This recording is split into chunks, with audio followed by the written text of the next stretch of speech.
बिस्मिल्लाहिर्रहमानिर्रहीम।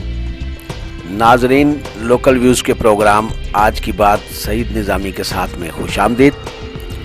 रब्बे ज़ुल जलाल से दुआ है कि मेरे वतन अज़ीज़ की सियासी और अस्करी क़ियादतों को वतन अज़ीज़ की सलामती और अमन की इस्तेहकाम की तौफीक अता फरमाए, आमीन। मौलाना फजलुर रहमान के लॉन्ग मार्च का सिंध से आगाज़ हो चुका है। इस आगाज़ को पाकिस्तान के सियासी हलकों में बड़ी अहमियत हासिल है, लेकिन इसके मकासद और मुतालबात का शेड्यूल अभी तक वाज़ेह नहीं हो सका। मौलाना फजलुर रहमान का तो अभी तक सिर्फ और सिर्फ एक ही मुतालबा दोहराया जा रहा है, और वो है वज़ीर आज़म इमरान खान का इस्तीफ़ा। इधर JUI का मौक़िफ़ है कि वो सुप्रीम कोर्ट के फैसलों का एहतराम करते हैं और उन्हें एहतजाज की इजाज़त हासिल है, जबकि हुकूमती रीट है कि उन्हें इजाज़त नहीं दी गई, जबकि इस्लामाबाद में उन्हें मशरूत इजाज़त मिली है और वो भी जलसे की। जबकि अकरम दुरानी वाज़े कर चुके हैं कि इस्लामाबाद में रैली को रोका जाएगा, न खाने की तरसील रोकी जाएगी। उनका इंतज़ामिया से मुआहदा तय पा चुका है, जबकि मीडिया इसकी कोई खुली वजाहत नहीं दे सका। हिज़्ब इक़्तिदार के तर्जुमान तनकीद करते फिरते हैं कि उनके लॉन्ग मार्च के आगाज़ 27 अक्टूबर को किया जाने से कश्मीर काज को नुकसान पहुंचा है कि ये यौम कश्मीर के हवाले से यौम स्याह था, जबकि मौलाना ने अपने आगाज़ में अपने खिताब पर हिज़्ब इक़्तिदार पर इल्ज़ाम लगाया है कि इन हुक्मरानों ने कश्मीर को भारत के हवाले कर दिया है और हम इनके एजेंडों को तस्लीम नहीं करते, इसलिए हम कश्मीर की आज़ादी के हामी हैं और इसलिए इस हुकूमत के फैसलों को रद्द करते हैं और इमरान खान को इस्तीफा देना होगा। उधर मौलाना कफ़ायतुल्लाह को गिरफ्तार किया जा रहा है, बल्कि गिरफ्तार किया जा चुका है। उन पर लोगों को रियासत के खिलाफ उकसाने का इल्ज़ाम है और मौलाना हम्दुल्लाह की शरीयत ख़त्म कर दी गई है।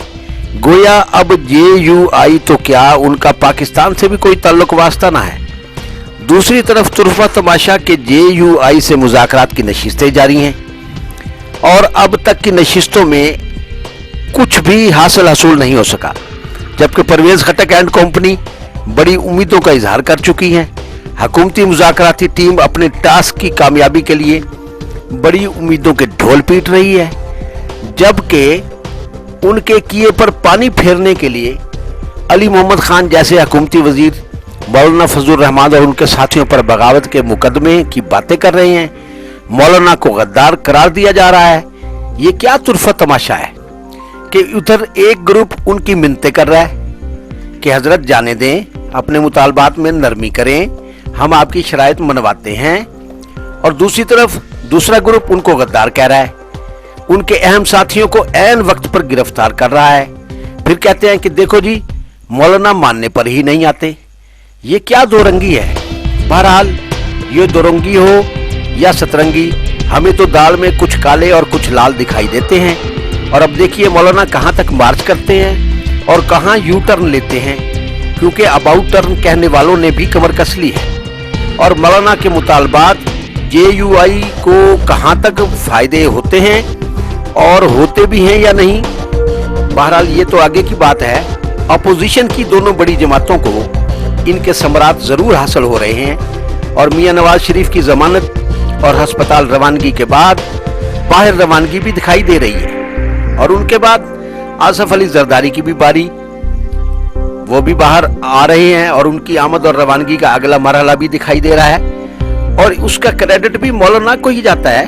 बहरहाल इमरान खान का तवील दौरानिया धरना अगर नवाज शरीफ का इस्तीफा नहीं दिला सका, तो मौलाना का घंटों का शेड्यूल धरना भी इमरान खान का इस्तीफा नहीं दिला सकेगा। अलबत्ता मौलाना के मुतालबात की नौयत जरूर तब्दील हो जाएगी। अब मौलाना का यू टर्न कब होता है, आप भी देखिए, हम भी देखते हैं। आखिर में हम सिर्फ इतना कहेंगे कि हैं कवाकिब कुछ नजर आते हैं कुछ, हैं कवाकिब कुछ नजर आते हैं कुछ, चंद घंटों बाद धरना क्या से क्या हो जाएगा। अल्लाह हाफ़िज़।